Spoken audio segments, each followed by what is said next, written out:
이번 시간에는 데이터를 기억하기 위한 수단, 변수를 소개하고 자바스크립트 기본 자료형인 숫자와 문자열에 대해서도 간단히 알아보도록 하겠습니다.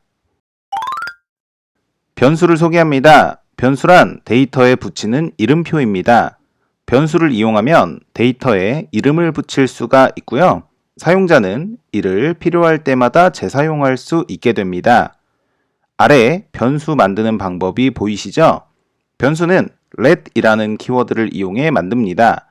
let 키워드 뒤에 한 칸 띄우고 만들고 싶은 변수에 이름을 써주고요.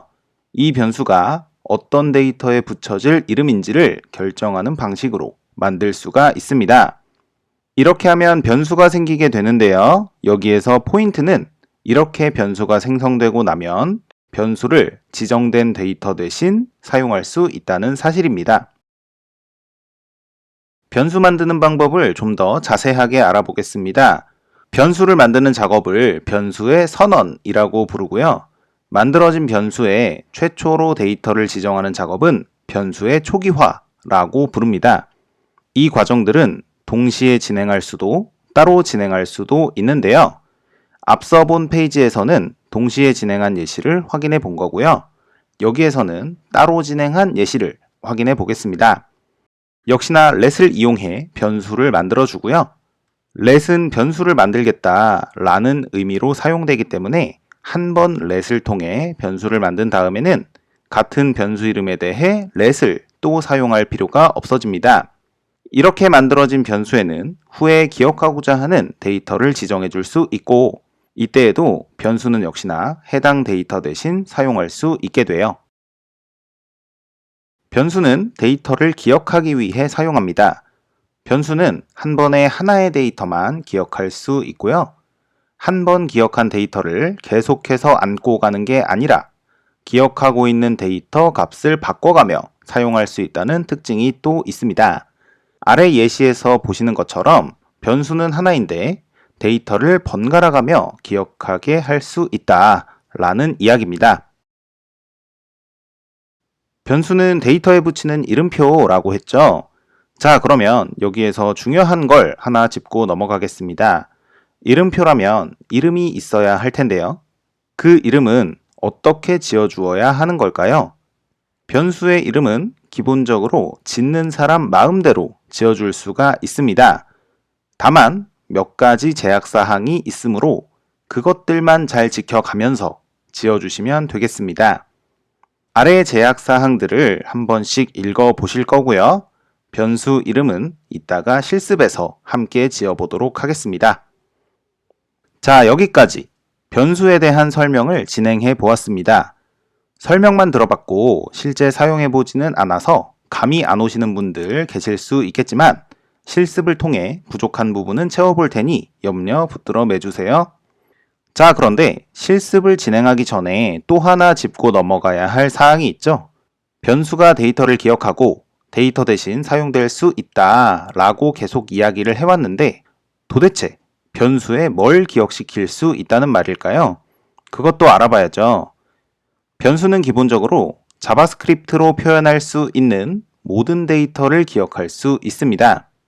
자바스크립트는 다양한 유형의 데이터를 표현 및 사용할 수 있는데 아직 강의의 초반이므로 이번 수업에서 우리는 다음 두 가지 데이터 유형만 간단히 사용해 보려고 합니다. 숫자와 문자열이 바로 그 주인공인데요. 자바스크립트에서는 내가 어떤 데이터를 사용하고 싶은지에 따라 그것을 표현하고 또 사용하는 방법이 조금씩 달라집니다. 이를 구분하는 범주를 바로 데이터 유형, 즉 자료형이라고 부르고요. 숫자와 문자열은 여러 가지 자료형 중에서도 가장 기본이 되는 것들이라고 할 수 있겠습니다. 첫 번째, 숫자는 우리가 알고 있는 그 숫자가 맞습니다. 정수 아니면 실수가 바로 숫자형 데이터이고요. 아래에는 정수와 실수를 표현하고 변수를 통해 기억시킨 예시들이 있습니다. 금방 넘어갈 거니까 보시려면 일시정지 한 번씩 추천해 드려요. 두 번째 문자열입니다. 자바스크립트에서 문자열은 기호의 순차 수열을 의미합니다.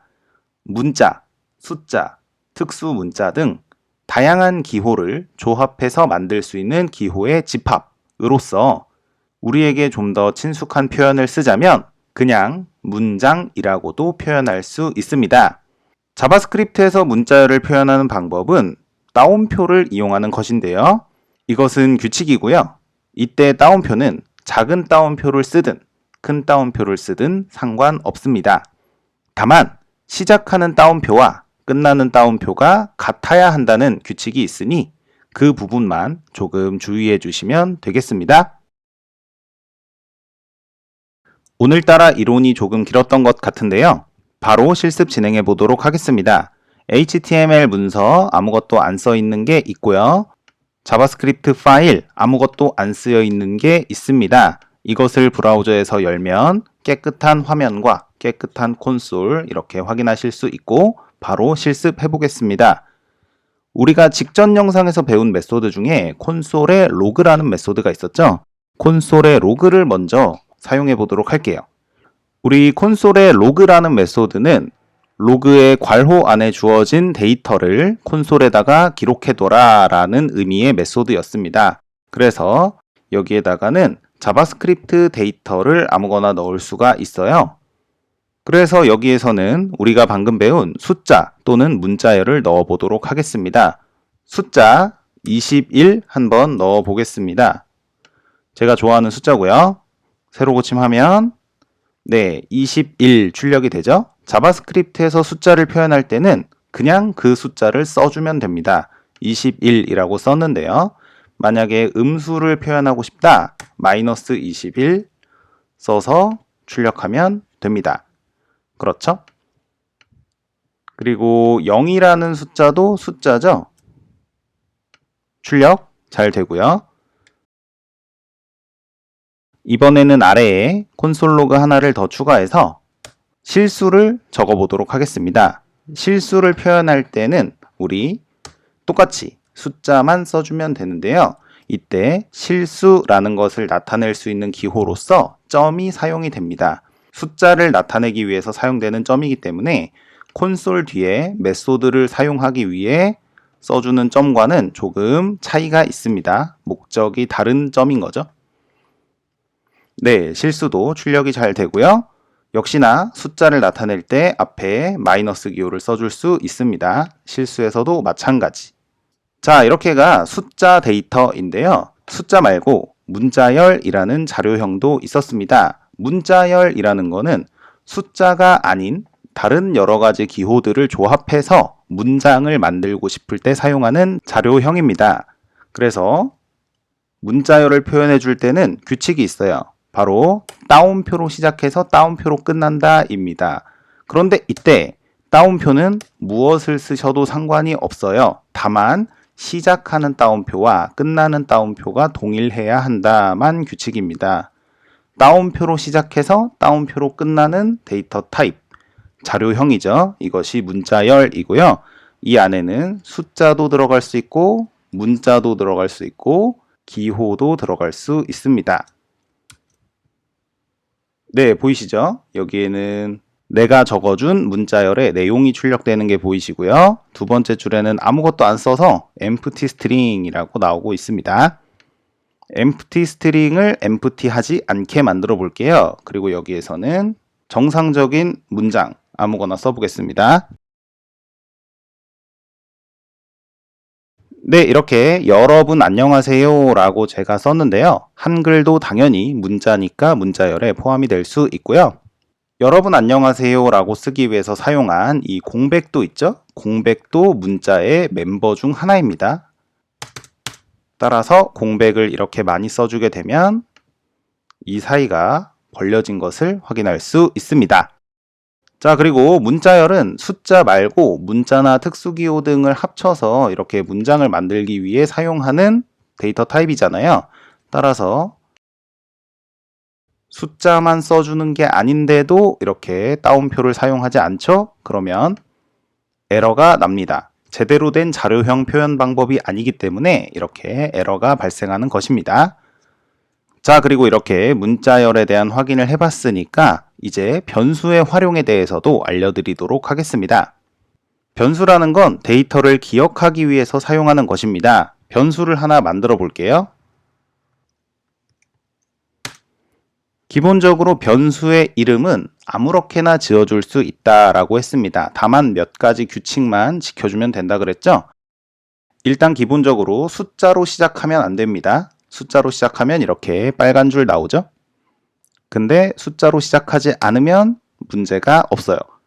또한 특수문자도 몇 가지 사용해 줄 수 있다고 했는데요. 사용할 수 있는 특수문자는 딱 두 개밖에 없습니다. 이거랑 이거. $사인하고 언더바만 사용할 수 있어요. 공백 같은 거는 쓰면 안 됩니다. 그리고 또 하나, 키워드를 변수로 쓰면 안 됩니다. 키워드를 변수로 쓰게 되면 얼핏 봤을 때는 괜찮아 보일 수 있지만 키워드의 뜻을 바꿔버리는 게 될 수가 있기 때문에 문제가 될 수 있습니다. 이거는 아까 다 읽어보셨죠? 숫자로 시작 안 하기, 문자, 숫자, 특수문자 두 개만 사용할 수 있다. 그리고 키워드 사용하지 말기 지켜서 변수의 이름 아무렇게나 지어보도록 하겠습니다. 축구선수 메시라고 아시죠? 메시라고 변수를 지어보겠습니다. 이것은 변수의 선언이죠. 메시라는 이름의 변수를 만들겠다라는 선언입니다. 변수의 선언이고요. 변수를 만드는 목적은 데이터를 기억하기 위해서 만드는 거다라고 했습니다. 따라서 저는 메시에다가 10이라는 숫자를 기억시키도록 하겠습니다. 이렇게 데이터를 변수에다 기억시키기 위해서 는 기호를 사용해 매칭시켜주는 작업을 대입이라고도 부릅니다. 대입이라고 하고요. 영어로는 assignment라고 합니다. 지금 현재 메시라는 변수가 만들어졌고요. 메시는 10을 기억하기 위해서 대입이 되어 있는 상태입니다. 따라서 이 변수 메시는 이제 숫자 10 대신에 쓸 수 있는 이름이 된 거예요. 따라서 제가 콘솔 로그 10이라고 써주나 메시라고 써주나 결과는 똑같다라는 얘기입니다. 그렇죠? 10이라고 출력되는 건 똑같습니다. 그리고 변수의 특징 또 있었죠? 지금은 변수의 선언, 변수를 만드는 과정과 변수의 초기화, 최초의 데이터를 지정하는 작업을 따로따로 진행하고 있지만 사실 이 작업은 이렇게 동시에 진행할 수도 있는 작업입니다. 결과 똑같죠? 자, 그리고 변수의 특징 또 있었습니다. 변수는 자기가 기억하고 있는 값을 바꿀 수 있다 였어요. 원래는 10이라는 숫자를 기억하고 있었는데 나중에는 메시라는 문자열을 기억하겠다라고 해보겠습니다. 세미콜론은 선택사항이었죠. 자, 10을 기억하고 있는 상태에서 콘솔에다 출력하기까지 했습니다. 그러고 나서 다음 줄에서는 메시로 바꿨다라는 거죠. 기억하고 있는 데이터가 메시로 바뀌었으니까 이제 메시는 메시로 바뀐 거예요. 똑같은 변수지만 데이터를 바꿔가면서 기억할 수 있다. 이렇게 확인해 봤고요. 그렇다면 여기서 중요한 사실 하나 짚고 넘어가겠습니다. 변수를 만드는 거, 변수에다가 값을 대입시켜서 기억하는 거, 그리고 변수를 값 대신 사용하는 거까지 알겠는데요. 굳이 이렇게 해야 되냐라는 질문 많이들 하십니다. 변수를 사용하면 뭐가 좋아? 이렇게 물어보시는 경우 있는데 이거는 제가 간단한 예시를 하나 들어드릴게요. 변수가 필요한 사례를 하나 예시로 만들어 보도록 하겠습니다. 하나, 둘, 셋. 네, 이렇게 콘솔 로그 4개가 있고요. 거기에는 똑같은 안녕이라는 문자열이 출력되게끔 만들어 놓았습니다. 결과적으로 안녕이 4번 나오고 있는데요. 만약에 이 코드가 안녕을 4번 출력하는 게 아니라 헬로를 4번 출력하는 걸로 바꾸고 싶다라고 하면 우리는 어떻게 해야 될까요? 네, 당연한 얘기지만 안녕이라고 써져 있는 모든 부분을 헬로로 바꿔줘야 됩니다. 되게 귀찮죠? 네, 이렇게 안녕이 4개였으면 헬로로 바꿔주는 작업도 4번 해야 되고요. 10개였으면 헬로 바꾸기 작업도 10번을 해야 된다라는 거예요. 그런데 만약에 이렇게 똑같은 부위의 코드에 대해서 변수가 사용되어 있다면 어떻게 될까요? 변수를 추가해 보겠습니다. 하나, 둘, 셋.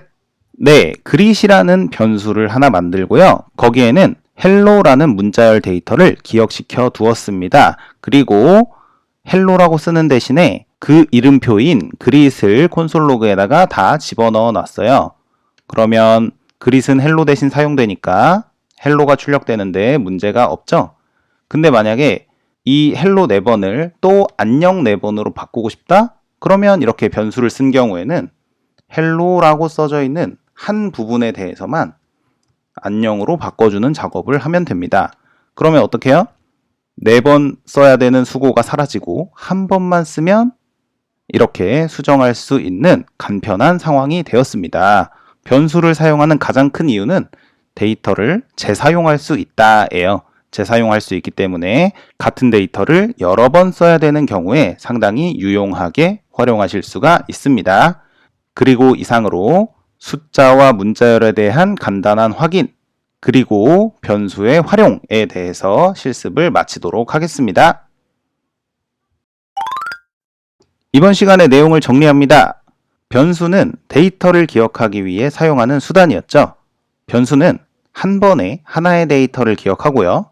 변수의 데이터를 대입하면 그때부터 해당 데이터 대신 사용할 수 있게 됩니다. 이러한 변수를 만드는 방법은 키워드 let을 사용해서 선언하는 방법을 써주시면 되고요. 한 번 만들어진 변수의 데이터는 얼마든지 변경할 수가 있었습니다. 변수의 이름은 기본적으로 자유롭게 지어줄 수 있지만 몇 가지 제약사항이 있었기 때문에 그 부분 잘 기억해 주셔야 되겠고요. 그리고 마지막에 배운 내용들, 자바스크립트 코드로 표현할 수 있는 모든 데이터는 변수에 대입될 수 있다 라고 했었습니다.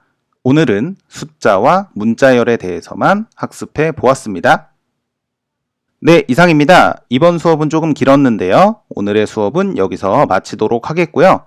다음 영상에서도 오늘 학습한 내용과 이어지면서도 신선한 내용 들고 돌아오도록 하겠습니다. 그러면 이만 인사드리겠습니다. 수고하셨습니다.